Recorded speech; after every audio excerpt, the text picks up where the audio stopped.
Hello everyone, welcome to study with Gyan Prakash. दोस्तों, internet के इस दौर में सोशल मीडिया पर कुछ खबरें फेक भी वायरल हो जाती हैं। सुबह आप लोगों में से कुछ लोगों ने बताया था कि उनको व्हाट्सएप पर मैसेज मिला है कि पटना में होने वाली परीक्षा स्थगित कर दी गई है या फिर कहीं और। तो देखो, ये सोशल मीडिया है। यहाँ पर जो कुछ भी न्यूज़ आपको मिल रही है वो हो सकता है कि आपको बरगलाने के लिए दी जा रही हो, तो थोड़ा सा आप लोग सावधानी बरता करें।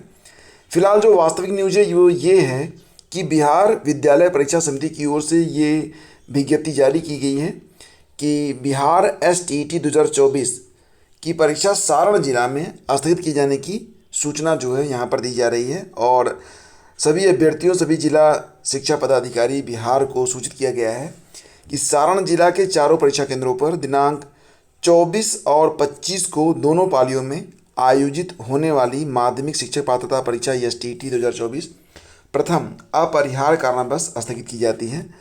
तो उक्त परीक्षा के आयोजन की तिथि बाद में प्रकाशित की जाएगी। तो फ्रेंड्स, आपको याद होगा कि सारण में इसके पहले भी 23, 22 और 23 को जो परीक्षा होनी थी वो भी पोस्टपोन हुई थी, और इसके बाद अब 24 और 25। एक्चुअली में क्या हुआ है कि सारण जिला में चुनाव के बाद कुछ हिंसा हुई है, उसमें किसी आदमी की डेथ भी हो गई थी शायद। उसके बाद सारण ज़िले में जो इंटरनेट की सेवाएं हैं वो बंद कर दी गई हैं, और यही वजह है कि सारण ज़िला में बिहार STT की परीक्षा पहले 22-23 मई वाली स्थगित हुई, और अब 24-25 मई वाली जो परीक्षाएं हैं इसको भी स्थगित कर दिया गया है। नई डेट्स अभी नहीं आई हैं, लेकिन नई डेट्स आ जाएंगी। बाकी जो भी परीक्षा केंद्र हैं वहाँ पर जो परीक्षाएं चल रही हैं अन्य ज़िलों में, सिर्फ सारण को छोड़कर अन्य जिलों में परीक्षाएं अपने नियत समय पर हो रही हैं। तो इसके बारे में अगर आपको व्हाट्सएप वगैरह पर कोई फेक न्यूज़ मिलती है तो पहले तो उसकी जांच कर लें, और इसके लिए बेहतर ये होगा कि आप हमारा जो टेलीग्राम चैनल है उसको ज्वाइन कर लें। व्हाट्सएप चैनल भी आप ज्वाइन कर सकते हैं। वहाँ पर जैसे ही कोई न्यूज़ आएगी मैं आप लोगों को बता दूंगा, और अगर कोई अपडेट वहाँ पर नहीं रहेगी तो आप लोग मान चलिएगा कि न्यूज़ में कोई सत्यता नहीं है। जैसे कोई सही न्यूज़ आएगी वो आपको मिल जाएगी। आप टेलीग्राम पर हमसे कम्युनिकेशन भी कर सकते हैं, ठीक है।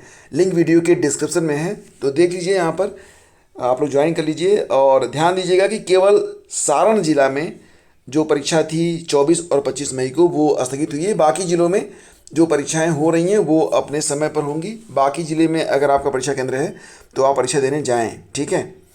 और फ्रेंड्स, यहाँ पर बात करेंगे अब यूपी के बारे में। तो एक खबर और भी निकल के सामने आ रही है कि कौन कहता है कि यूपी में शिक्षकों की संख्या कम है। यहाँ पर तो शिक्षक सरप्लस निकल रहे हैं और उनका अब समायोजन भी किया जाएगा।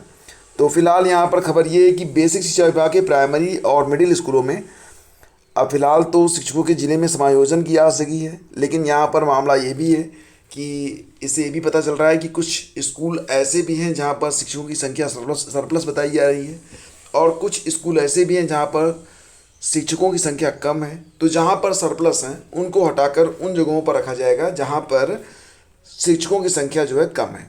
फिलहाल एक नियम है यहाँ पर कि जो मानक है कि प्राइमरी स्कूल में निर्धारित मानक के अनुसार 30 बच्चों पर एक टीचर होगा और 45 बच्चों पर 2 टीचर, 60 बच्चों पर 3 शिक्षक और 75 बच्चों पर 4 शिक्षक और 90 बच्चों पर 5 शिक्षक होने चाहिए। यह मानक ज़्यादातर प्राइमरी स्कूलों में नहीं है। तो इसका मतलब यहाँ पर ये है फ्रेंड्स कि अगर किसी प्राइमरी स्कूल में 30 बच्चे हैं, 1 2 3 4 5, तो वहाँ पर अगर एक ही शिक्षक रहेगा तो वो 5 कक्षाओं को पढ़ाएगा कैसे, ये भी एक समस्या है यहाँ पर। फिलहाल जो सरप्लस शिक्षक हैं और उनको जो है हटाया जाएगा और उन जगहों पर रखा जाएगा जहाँ पर शिक्षकों की संख्या कम है, ठीक है। तो ये ध्यान दीजिएगा। वैसे एक स्कूल में लगभग 5 शिक्षक रहते हैं, ठीक है। ये क्योंकि 1 2 3 4 5 संभालने के लिए 5 शिक्षक तो चाहिए ही, नहीं तो पाँचों की कक्षाएं चलेंगी कैसे। अब सभी कक्षाओं के जो बच्चे होते हैं उनको एक साथ आप रख के एक ही टीचर से पढ़वा नहीं सकते हैं कि चलो 1 2 3 4 5 को एक ही चीज़ पढ़ाई जा रही है, ऐसा हो नहीं सकता। इसलिए यहाँ पर मिनिमम 5 टीचर रखे जाते हैं, और जहाँ पर बच्चे बहुत कम हो जाते हैं तो उन स्कूलों को बंद भी कर दिया जाता है। फिलहाल जो शहर के करीब में स्कूल हैं वहाँ पर टीचर ज़्यादा हैं, दूर दराज के गाँव में जहाँ पर बच्चे ज़्यादा हैं वहाँ पर टीचर कम हैं। तो अब जहाँ पर ज़्यादा शिक्षक हैं उनको हटाकर कम जहाँ पर शिक्षक हैं उनको वहाँ पर समायोजित किया जाएगा, और ये काम बहुत जल्द कर लिया जाएगा। तो यहाँ पर 30 सितंबर 2023 की छात्र संख्या के आधार पर मानव संपदा पोर्टल के माध्यम से शिक्षकों के एक से दूसरे विद्यालय में तबादले किए जाएंगे। लोकसभा चुनाव के बाद सरप्लस शिक्षकों को दूसरे स्कूलों में तैनात कर दिया जाएगा। तो ये काम जो है 30 जून तक कर लिया जाएगा। 30 जून से पहले पहले जो ऐसे शिक्षक हैं जो सरप्लस हैं उनको हटाकर उन जगहों पर रख दिया जाएगा जहाँ पर शिक्षक जो हैं कम हैं। तो ये खबर प्रतापगढ़ से निकल के सामने आ रही है, लेकिन सभी जनपदों में ये नियम लागू होगा यूपी के।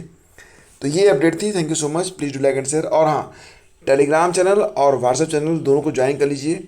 लिंक वीडियो के डिस्क्रिप्शन और पहले कमेंट में दिया गया है। ये ज़रूरी है आपके लिए, क्योंकि कई बार खबरें ऐसे ऑड टाइम पर आती हैं कि वीडियो बनाना संभव नहीं होता है।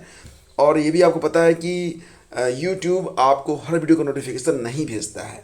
ठीक है, थैंक यू। Please join.